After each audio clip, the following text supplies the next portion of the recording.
Today, let me tell you the story of Mila. She is an Egyptian lady and is amongst the 14% of girls under the age of 15 to undergo female genital mutilation in Egypt.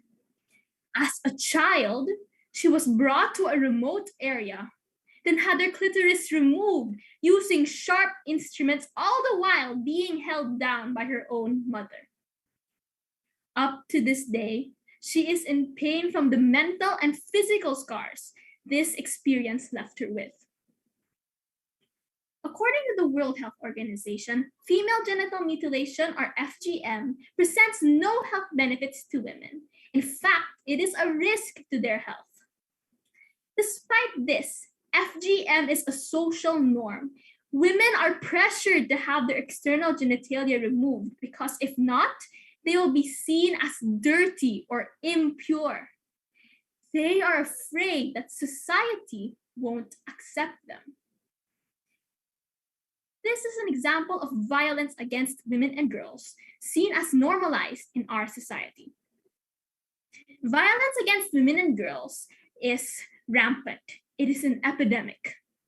1 in every 3 women worldwide have experienced either physical and or sexual intimate partner violence, non-partner sexual violence, or both, according to the World Health Organization last March 2021.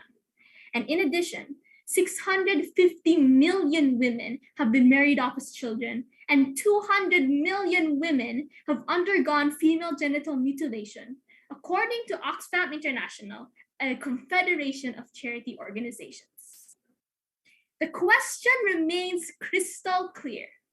How can we use our voice to break the silence of violence amongst women and girls?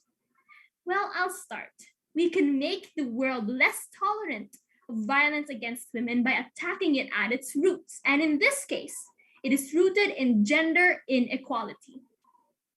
The Council of Europe, an intergovernmental human rights organization, lists several cultural factors, such as the patriarchy, the acceptance of violence in society, and gender norms and stereotypes.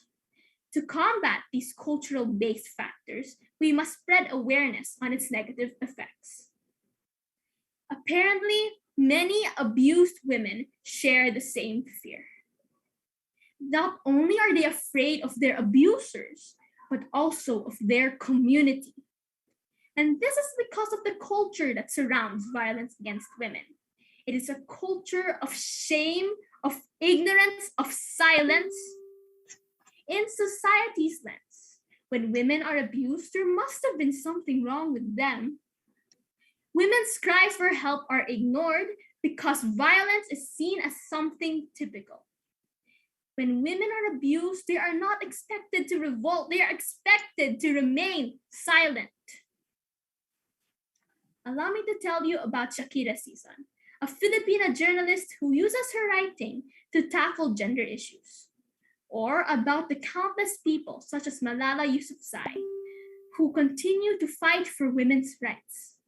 We can join these women in using our voices to combat violence against women.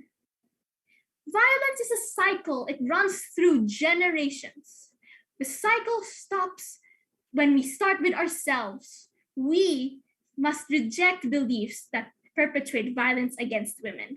And we must tell our family, our friends, those in our social circle to do the same.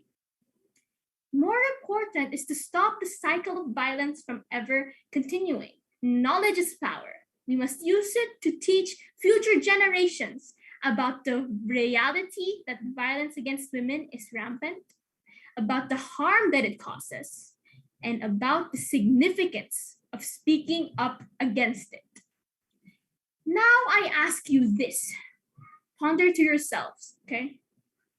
How can you use your voice to break the silence of victims of violence?